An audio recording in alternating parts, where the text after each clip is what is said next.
जादुई चेहरा।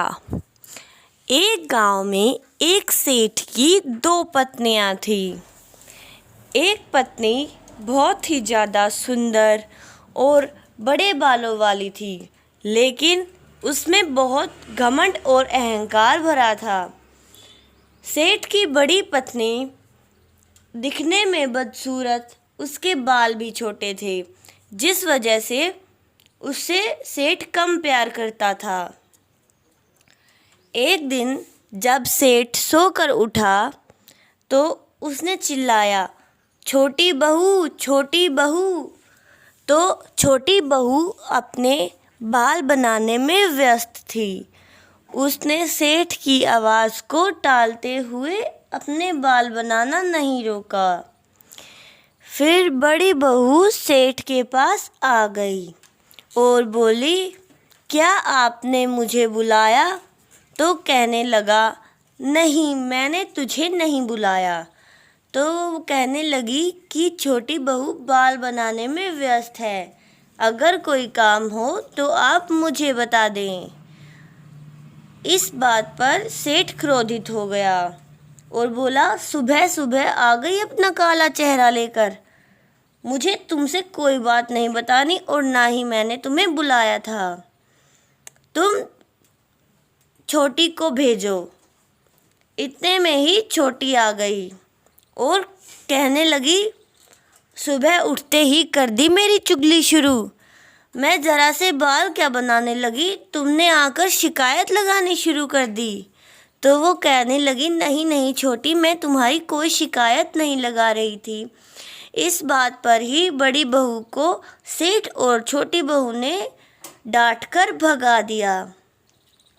सेठ कहने लगा छोटी बहू से कि मुझे तुमसे बहुत ज़रूरी बात करनी है। उसकी पत्नी बैठ गई और कहने लगी, बोलो। वो कहने लगा, मुझे 1 महीने के लिए कुछ काम पर जाना है और ये बहुत बड़ा कारोबार है, इसलिए इस कलमुही को मत बताना, वरना एक भी काम सही से नहीं हो पाएगा। जब सेठ की छोटी पत्नी ने कहा, ठीक है। सेठ की बड़ी पत्नी बाहर खड़ी होकर ये बातें सुन रही थी और वह ये सुनकर रोने लगी कि वह उससे ये बात तक नहीं बताना चाहता। उसने उसके अच्छे सफ़र के लिए कामना की और वहाँ से चली गई। अगले दिन सेठ और छोटी बहू दोनों जल्दी उठे। उन्होंने खाना पैक किया और सेठ चला गया।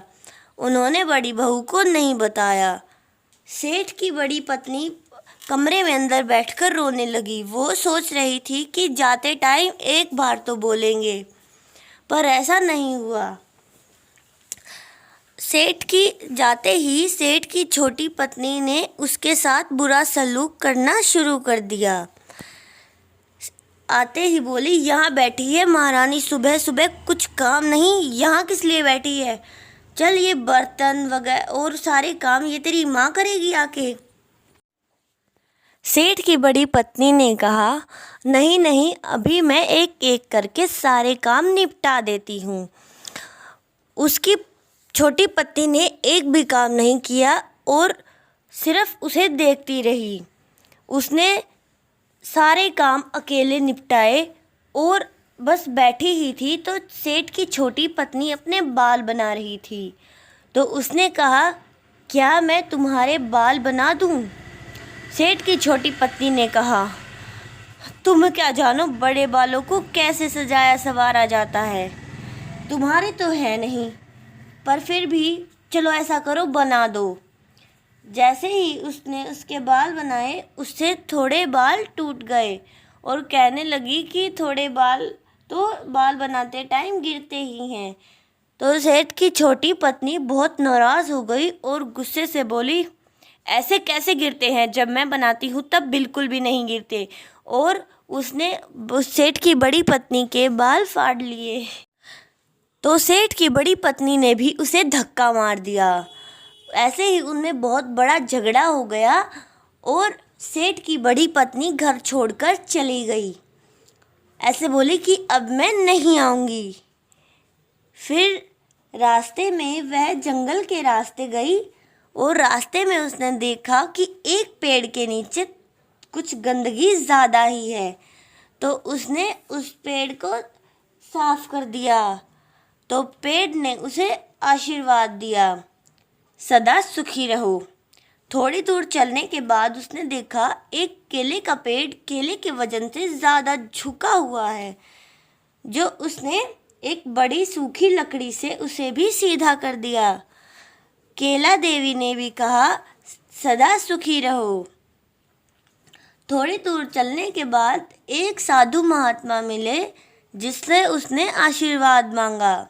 साधु महात्मा बोले, पुत्री तुम थोड़ी परेशान सी लगती हो, लेकिन सदा सुखी रहो।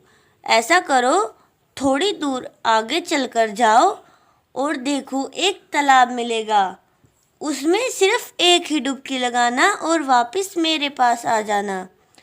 ऐसा ही उसने किया। जैसे ही उसने डुबकी लगाई, उसके बाल घने लंबे और उसका रंग एकदम साफ और वो बहुत ही ज़्यादा सुंदर हो गई। वो जैसे ही साधु महात्मा के पास गई और रोने लगी कि आपने मुझे इतना सुंदर कर दिया, मैं इसका एहसान ज़िंदगी भर नहीं भूलूंगी। साधु महात्मा ने उसे एक जेवरात की टोकरी दी और कहा, ये कभी खाली नहीं होगी। उसने कहा, इसकी कोई ज़रूरत नहीं है महाराज, आपने मुझे इतना सुंदर जीवन दिया, मैं इसके लिए ही बहुत आभारी हूँ। पर साधु महात्मा ने उसे वह टोकरी दे दी। वापस घर लौटते समय उसे वह केले का पेड़ दिखा और केला देवी ने कहा, इधर आओ पुत्री, जो भी मेरे पेड़ से ये 2-3 सूखे पत्ते हैं, इन्हें तोड़ लो। जैसे ही तुम इन पत्तों को हिलाओगी, इनमें से तुम्हारा मनचाहा भोजन तुम्हें प्राप्त होगा। उसने वह पत्ते ले लिए और आशीर्वाद लिया। थोड़ी दूर चलने के बाद उसे वह पेड़ मिला जिसकी उसने सफाई की थी। वह पेड़ बोला, इधर आओ पुत्री, मेरे पेड़ के पीछे जो ये सूखी टहनी है, इसे तोड़ लो। उसने कहा, इसकी कोई ज़रूरत नहीं है, पर फिर भी पेड़ ने कहा, तोड़ लो। उसने वह डंडी तोड़ ली और कहा, पुत्री तुम जब भी इसे हिलाओगी, सभी प्रकार के कपड़े तुम्हें मिलेंगे। उसने पेड़ से भी आशीर्वाद लिया और घर की ओर चल दी।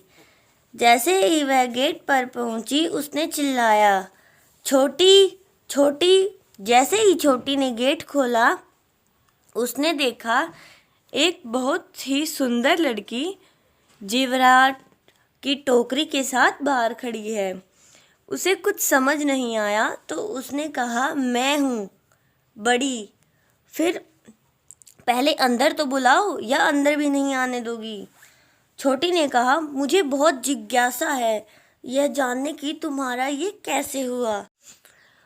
बड़ी ने बैठी पानी पिया और उसे सारी बात बताई कि मैं जंगल में गई जहाँ मुझे साधु महात्मा मिले और ऐसे ऐसे करके मुझे ये सब। छोटी को यह सब बात सुनकर बहुत लालच आ गया, सुंदर रूप और सुंदर गहनों का। बड़ी ने कहा, चलो हम इसे बांट लेते हैं। तो वो कहने लगी, मुझे तुम्हारे किसी एहसान की ज़रूरत नहीं है, मैं खुद जंगल जाऊंगी और इन सभी चीज़ों को पाऊंगी। छोटी जैसे ही जंगल गई, उसे वह पेड़ मिला, पर उसने खुद से सफाई नहीं की। लेकिन पेड़ ने कहा, पुत्री मेरे नीचे से मेरी जड़ों के पास बहुत गंदगी है, प्लीज़ इसे साफ़ कर दो। उसने कहा, क्या तुम्हें नौकरानी दिखती हूँ? और वहाँ से चली गई। फिर उसे वो टेढ़ा केले का पेड़ मिला और केला देवी ने कहा, पुत्री मुझे सीधा कर दो, मैं गिरने वाली हूँ। वो बोली कि अगर तुमने मुझे दोबारा कहा तो मैं तुम्हें पूरा ही तोड़ दूँगी। और आगे जाकर साधु महात्मा के चरणों में गिर गई। हे प्रभु, आप मुझे मिले, मैं आपसे बहुत वो थी, मुझे भी वो तालाब बता दीजिए जिससे मैं बहुत सुंदर हो जाऊं। साधु महात्मा ने कहा, आगे एक जलाशय है, उसमें सिर्फ एक ही डुबकी लगाना और मेरे पास आना। उसने एक डुबकी लगाई उसने जैसे ही एक डुबकी लगाई वह बहुत सुंदर हो गई अपनी बड़ी की तरह। फिर उसने सोचा कि इतनी तो वो भी सुंदर है, मैं एक और डुबकी लगाऊंगी। जैसे ही उसने एक और डुबकी लगाई वह काली कलूटी बदसूरत बिल्कुल छोटे बालों वाली बन गई। उसने साधु महात्मा से अपने सुंदर रूप की भीख मांगी, पर उसने कहा कि मैंने तुम्हें सिर्फ एक डुबकी लगाने के लिए कहा था, अब मैं कुछ नहीं कर सकता। उसने अपना पूरा जीवन जंगल में ही व्यतीत किया। सेठ के आने के बाद सेठ और उसकी बड़ी पत्नी सुखी सुखी रहने लगे। इससे हमें सीख मिलती है कि ना ही हमें लालच करना चाहिए और ना ही कभी घमंड। बड़ी बहू को अपने अच्छे कर्मों का अच्छा फल मिला और छोटी बहू को अपने बुरे कर्मों का दंड। ऐसी अच्छी अच्छी कहानियों के लिए हमारे चैनल को सब्सक्राइब कर लें एंड लाइक शेयर सब्सक्राइब।